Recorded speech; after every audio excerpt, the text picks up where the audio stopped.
Firefighters have been working tirelessly overnight, and the winds have been relentless. Across 4 different fires in Los Angeles County, some 70,000 people have had to evacuate their homes. I spoke with a man who was able to get out of town safely before his home was fully engulfed in flames. I was driving around the neighborhood and just looked up and saw smoke from the nearby hills. We had seen that before, and in the previous time, this was several years ago, we had to evacuate at that point, and the smoke wasn't even as bad that time. I immediately went home and was like, okay, we need to start packing just in case we need to be evacuated. It was probably around 11 a.m. and the fire had started at 10:30. So you were kind of ahead of the game as opposed to everyone else. Were you stuck in congestion when you were trying to leave? Yes, we were. There are very few ways out of the Palisades. So there's Sunset Boulevard, and that can take you to a freeway or down to Pacific Coast Highway. Another street called Chautauqua can take you down to Pacific Coast Highway too. Temescal can take you to PCH as well. So basically like 3 ways out, and so thousands of people were trying to get out. It probably took us an hour and a half from when we left around 1 p.m.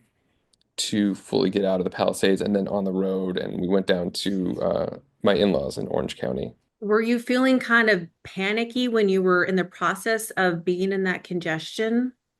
Yeah, we have two small children, one 3 and one 5 months, and we were just, making sure we were doing the right things to get them to safety, um, and just keeping them calm by, presenting that we're calm, and that everything's going to be okay, and we're going to get out, and sure enough, it was okay.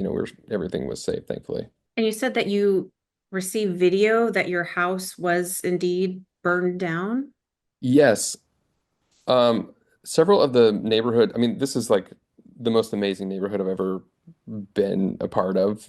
And everyone's sharing information and videos. And whenever people are getting in, they're sending out videos of the various streets. And, just about 20 minutes ago, we got a video of our street from the WhatsApp group and could see that our house, many of the houses, almost all of them on our street, Radcliffe, were completely burned to the ground. It's really surreal. I grew up in Louisiana where we had hurricanes all the time and we were always evacuating for hurricanes. But luckily, all that time I grew up there, we never lost a home. And now that it's confirmed that it's completely destroyed, I'm just grateful that we have each other and we're all safe. Some of the things that we lost were photos and memories and things that we won't be able to recover, but we'll make new ones, and we're just trying to keep a positive attitude for the kids so that, you know, the younger one who's 5 months won't even know this happened, but the 3-year-old is forming, pretty substantial memories. So we want to just make sure that this doesn't affect him negatively. Anything that you want to tell people out there who may be going through exactly what you're experiencing? It's surreal to have this community, physically devastated, and the idea of ever returning to that sense of normalcy there is probably really remote. But it has been heartwarming to see the best of humanity come out, and all these people in the community talking to each other on the WhatsApp group and trying to help each other find information about their homes or pets or loved ones that may be missing or trapped. Uh, and I just it's really great to see that. I'm grateful that people can come together in a crisis and just try and help each other out. And there's nothing more you can ask, really. It's important to remember that, especially if you have children and you're going through something like this, just to make sure that they know that home is wherever you are together. And it's not a place, but it's just a feeling and connection with loved ones.